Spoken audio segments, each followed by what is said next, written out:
بسم اللہ الرحمن الرحیم۔ السلام علیکم پیارے دوستو، حضور نبی کریم صلی اللہ علیہ وسلم کے سامنے ایک صاحب نے اپنے زمانہ جاہلیت کی اب بیتی سنائی اور اس کا حضرت ناک نقشہ کچھ اس طرح کھینچا کہ نبی پاک صلی اللہ علیہ وسلم بے قرار ہو گئے۔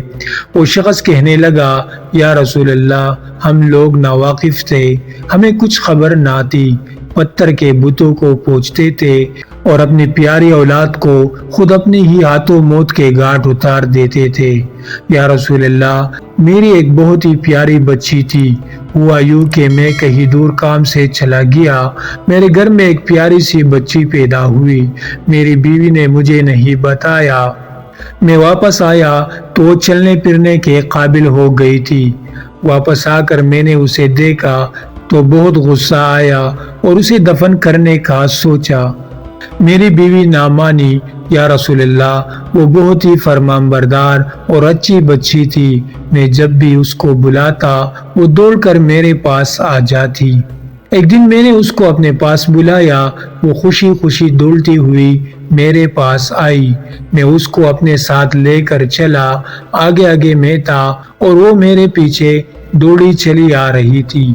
میرے گھر سے کچھ ہی فاصلے پر ایک گہرا کنواں تھا، جب میں اس کنویں کے قریب پہنچا تو رک گیا، لڑکی بھی میرے قریب آ گئی۔ پھر یا رسول اللہ، میں نے اس بچی کا ہاتھ پکڑا اور اٹھا کر اس کنویں میں ڈال دیا۔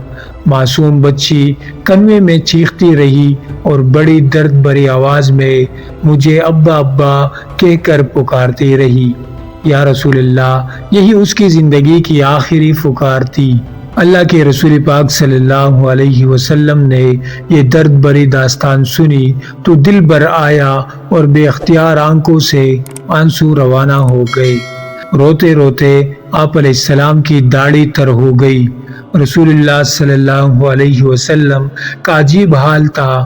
ایک صحابی نے کہا کہ تم نے یہ دردناک بیتی سنا کر رسول اللہ صلی اللہ علیہ وسلم کو دکھ پہنچایا۔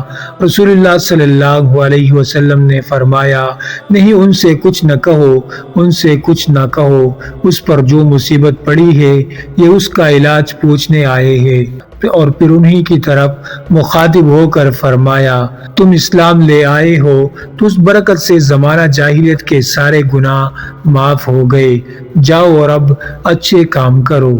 خدا ہی بہتر جانتا ہے کہ کتنے بے گناہ اور بے بس بچیاں اس ظلم اور سفاکی کا نشانہ بنی اور کتنے دنوں تک بیٹی اپنے ماں باپ کے ہاتھوں زندہ دفن ہوتی رہی۔